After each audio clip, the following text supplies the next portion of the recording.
And lastly, na share ko po sa inyo, na mahalaga po, no, na natutunan natin o tinuro sa atin ng real estate about life is consistency.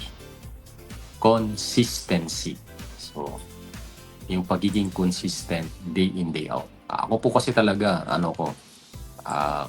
hindi ako sanay na walang ginagawa. Kaya ako po, everyday, so may ginagawa po talaga tayo. No? Ang pagiging consistent, isang quote ang favorite ko about consistency.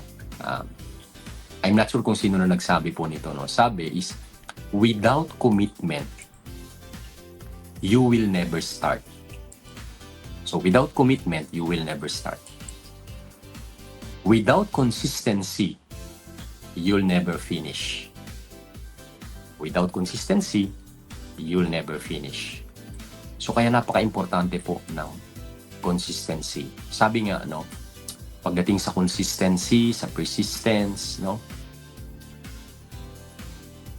a water or a wave, no, does not or do not break a rock based on its power. It breaks a rock based on its persistence or based on consistency. Kasi every day, di ba, hinahampas niya ng alon o tubig yung rock na yun until sa time na mabibreak. Every single day. Kaya tayo, mahalaga na maging consistent po tayo day in, day out. Gaya nga na nasi-share ko po palagi, no? Pwede kang part-timer sa industry o career na kung nasaan ka. Pwede kang full-timer o pwede kang all-the-timer.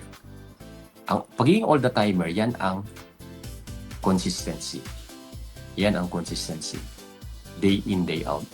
Sa pagiging consistent, dyan mo mas nade-develop ang tamang mindset, nai-improve ang skill set.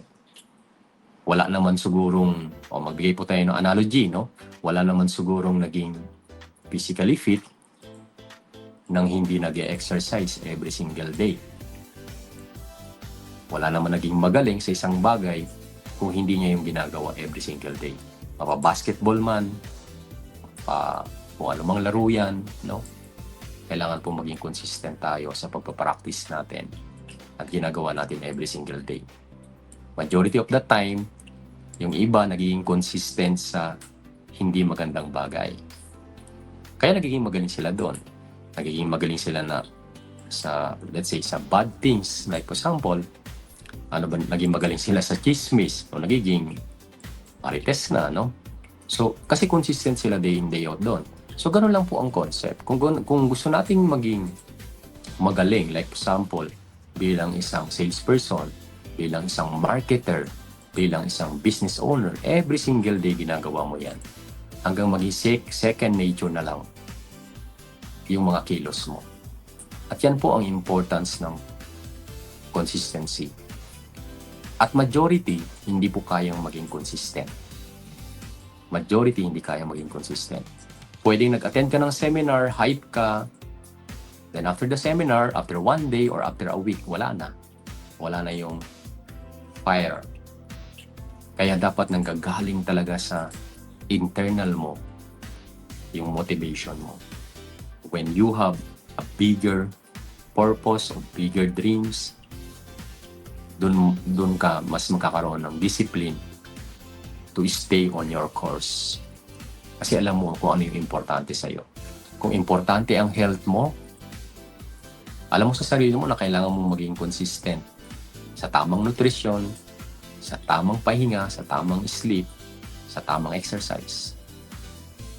Kung alam mo kung ano yung important sa'yo. Kung important sa'yo yung mga pangarap mo, yung achievement ng mga pangarap mo, magiging consistent ka sa kailangan mong gawin every single day. Improving your skills, developing the right mindset, the right attitude para ma-achieve mo yung mga dreams na yun. Kaya kung papansinin natin, lahat ng nagtagumpay, isang key element ang pagiging consistent. Bibihira ang kayang maging consistent sa mahabang panahon. Kaya mo bang maging consistent in 1 week, in 1 month, in 3 months, in 6 months, in 1 year, in 3 years, 5 years, or in 10 years, iyon ang mag-determine kung magiging matagumpay ka sa larangan o industry na kinabibilangan mo. Consistency is the key para mas mag-improve ka, para mas maging magaling ka, at para ma-reach mo yung certain level of success na pinapangarap lang ng iba.